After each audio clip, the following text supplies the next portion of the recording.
നമസ്കാരം, മലയാളി വാർത്തയിലേക്ക് സ്വാഗതം. വനിതാ ഡോക്ടറെ താമസ സ്ഥലത്ത് ഫ്ളാറ്റിൽ മരിച്ച നിലയിൽ കണ്ടെത്തി. സ്വകാര്യ ആശുപത്രി സർജിക്കൽ ഐസിയുവിലെ അനസ്തറ്റിസ്റ്റ് കോട്ടയം അരുവിത്തുറ ചിറക്കര വീട്ടിൽ വിജയകുമാറിന്റെ മകൾ ഡോക്ടർ മീനാക്ഷി വിജയകുമാറാണ് മരിച്ചത്.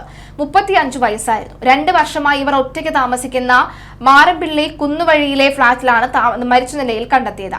രാവിലെ ആശുപത്രിയിൽ നിന്ന് ഫോൺ വിളിച്ചിട്ടും എടുത്തില്ല. ഫ്ളാറ്റിലെ താമസക്കാർ ശ്രമിച്ചിട്ടും വാതിൽ തുറന്നതുമില്ല. വാതിൽ പൊളിച്ച് അകത്ത് കയറിയപ്പോഴാണ് കിടപ്പുമുറിയിൽ മൃതദേഹം കണ്ടത്. ആത്മഹത്യയെന്നാണ് പ്രാഥമിക നിഗമനമെന്നും പോലീസ് അറിയിച്ചു. പോസ്റ്റ്മോർട്ടത്തിന് ശേഷമേ കൂടുതൽ വിവരങ്ങൾ ലഭിക്കുകയുള്ളൂ. പെരുമ്പാവൂർ താലൂക്ക് ആശുപത്രിയിൽ സൂക്ഷിച്ചിരിക്കുന്ന മൃതദേഹം ഇന്ന് Ernakulam government medical college postmortem നടത്തും. കോതമംഗലത്ത് ആത്മഹത്യ ചെയ്ത യുവതിയുടെ വീട് സന്ദർശിച്ച കേന്ദ്രമന്ത്രി സുരേഷ് ഗോപി എന്ന വാർത്ത കൂടി വരുന്നുണ്ട്. വീട്ടിലെത്തിയ അദ്ദേഹം ബന്ധുക്കളുമായി സംസാരിച്ചു. എല്ലാവിധ പിന്തുണയും കേന്ദ്രമന്ത്രി വാഗ്ദാനം ചെയ്തതായും പെൺകുട്ടിയുടെ സഹോദരൻ പറഞ്ഞു. മതം മാറാൻ നിർബന്ധിക്കുകയും മർദ്ദിക്കുകയും ചെയ്തതിനെ തുടർന്നാണ് യുവതി ജീവനൊടുക്കിയതെന്നാണ് കുടുംബത്തിന്റെ ആരോപണം. യുവതി ജീവനൊടുക്കുകയാണ് എന്ന റമീസിനെ അയാളുടെ ബന്ധുക്കളെയും അറിയിച്ചിരുന്നുവെന്നും എന്നാൽ മരിച്ചയാളൂ എന്ന മറുപടിയാണ് റമീസിന്റെ ഭാഗത്തു നിന്നും ലഭിച്ചതെന്നും ബന്ധുക്കൾ പറയുന്നു.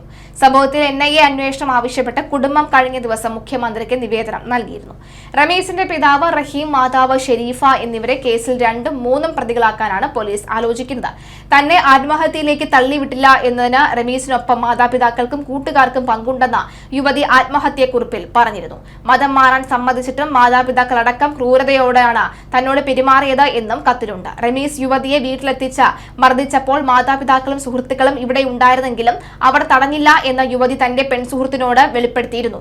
ഈ സുഹൃത്തിന്റെ മൊഴിയുടെ കൂടി അടിസ്ഥാനത്തിലാണ് റമീസിന്റെ മാതാപിതാക്കളെ കേസിൽ പ്രതി ചേർക്കുക. ആത്മഹത്യ പ്രേരണ കുറ്റത്തിന് പുറമെ യുവതി മതം മാറണമെന്ന് റമീസും വീട്ടുകാരും ശഠിച്ചതിന് പിന്നാലെയാണ് കാര്യങ്ങളും പ്രത്യേക അന്വേഷണ സംഘത്തിന്റെ പരിധിയിൽ വരുന്നത്. വിഷയത്തിൽ NIA അന്വേഷണം വേണമെന്ന ആവശ്യം ശക്തമായതോടുകൂടി അന്വേഷണത്തിന്റെ പരിധി അന്വേഷണ സംഘം വിപുലീകരിച്ചിട്ടുണ്ട്.